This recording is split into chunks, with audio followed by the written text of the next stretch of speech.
Happy transfer window opening day, Newcastle fans. It didn't mean very much to us once upon a time, but it certainly does now. And we're going to be talking about what positions, what areas we maybe need to strengthen in this window. So stick around.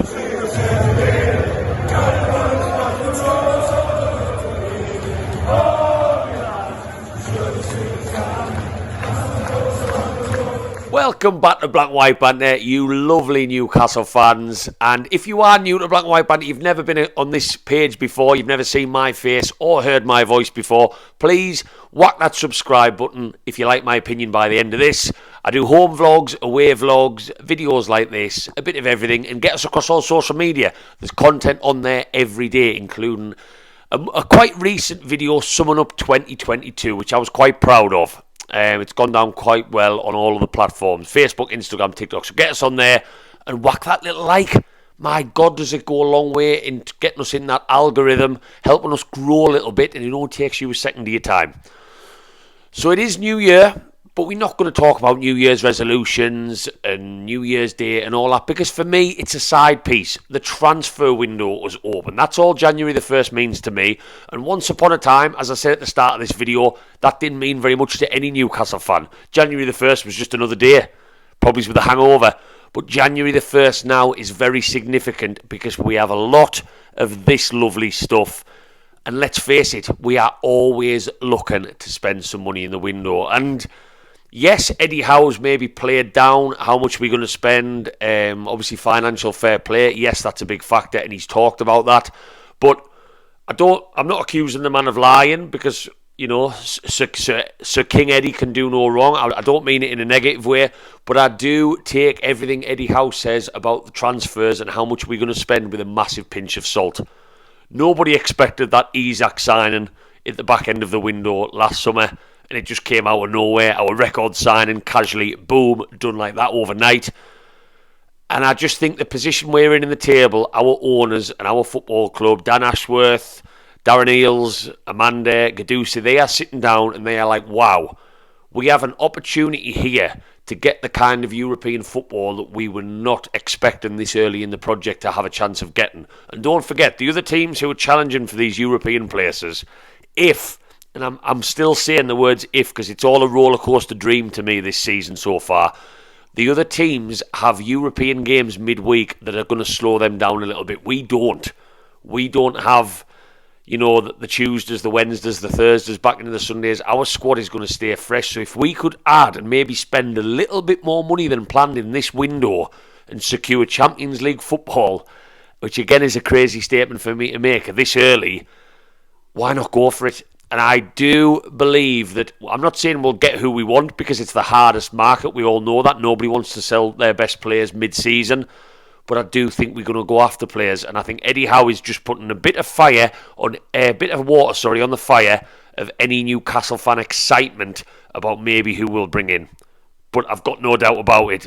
Conversations are happening right now, maybe even with agents, with players, with football clubs about who we can bring in. So what areas now on this video? I'm not going to talk about players. That'll come much further into January. There's probably going to be a different link. Sky Sports News are going to start blasting out us in talks with players, no doubt. Those videos will come when I actually see something solid. There's no good me sitting here rhyming off a million random players who I think maybe might sign, or even talking about things you read in the Mirror or the Sun, or not as reliable newspapers, because that's going to keep happening every day. I'm just going to talk about what areas of the pitch I would like to see Eddie Howe focus on in this window if we are to push on a little bit and strengthen that squad. Now, you don't expect in January the squad to sign a lot of players, Eddie to sign a lot. That's just unrealistic.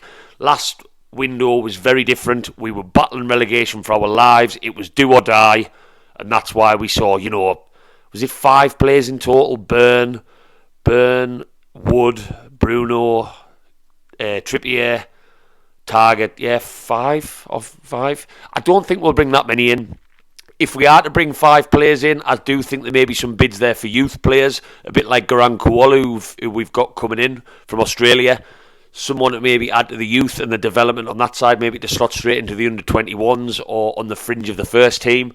I know we've been linked with the right back from West Ham, but I'm only maybe expecting 2 first-team signings. And I hope it's maybe more than that, but I'm only going to say 2. But the main areas for me are, firstly, and this might surprise a couple of people because I know we're not heavily linked with this area of the field, I would love to see Newcastle sign a good quality attacking left-back. And that's difficult for me to say because Matt Targett, who came in last January, who obviously is not in the team anymore at the moment, we'll touch on his injury in a second, has done nothing wrong. He helped us stay up.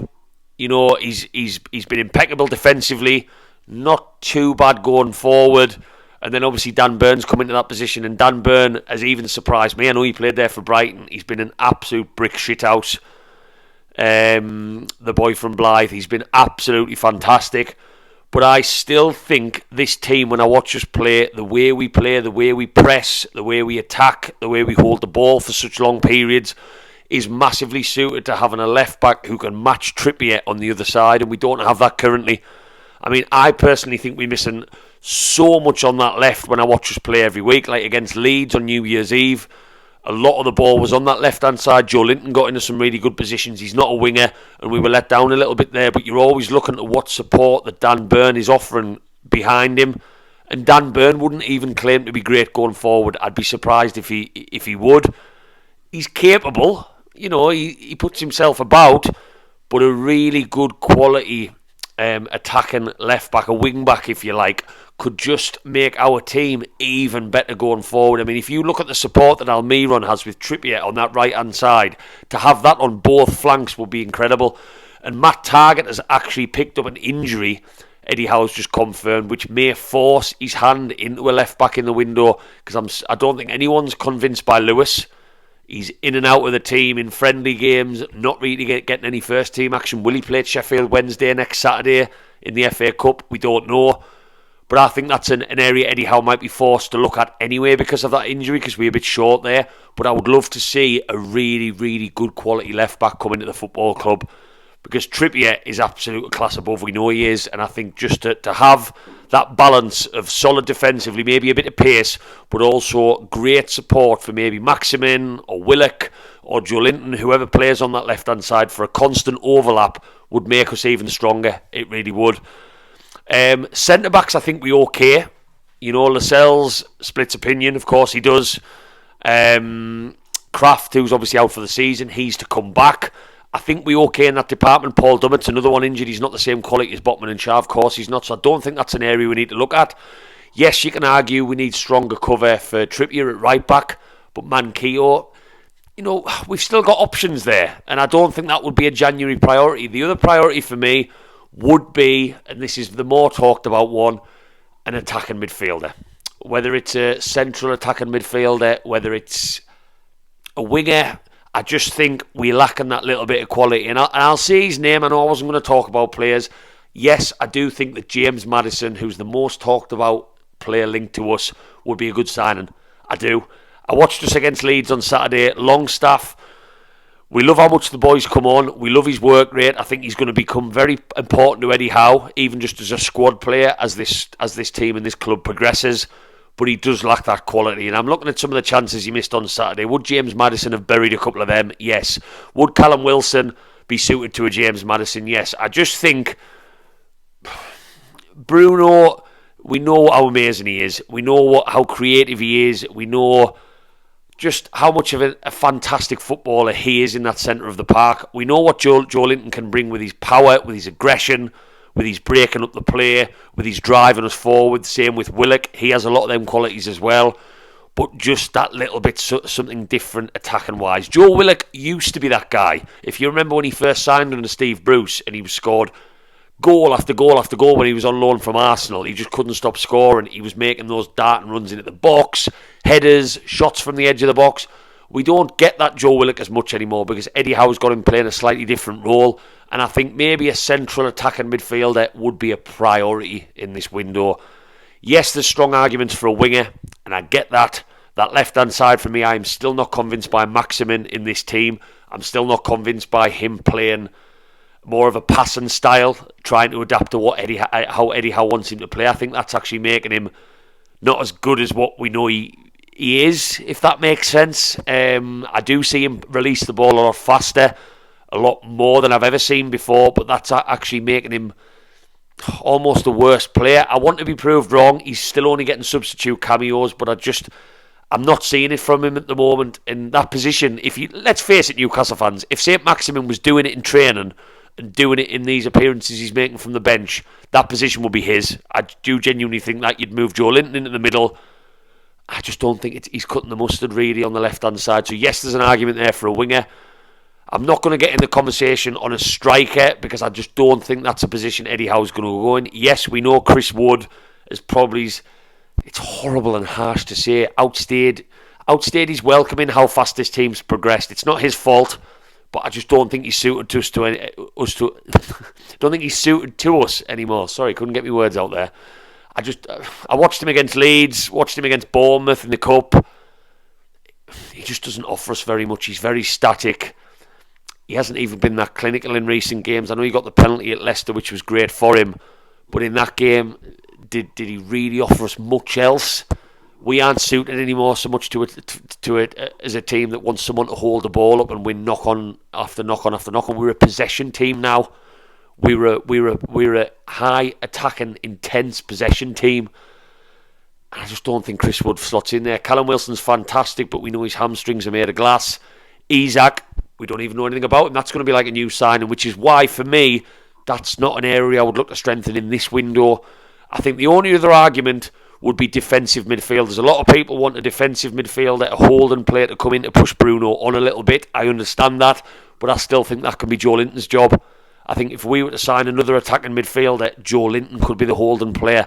I think there's an absolutely fantastic holding player in Joelinton.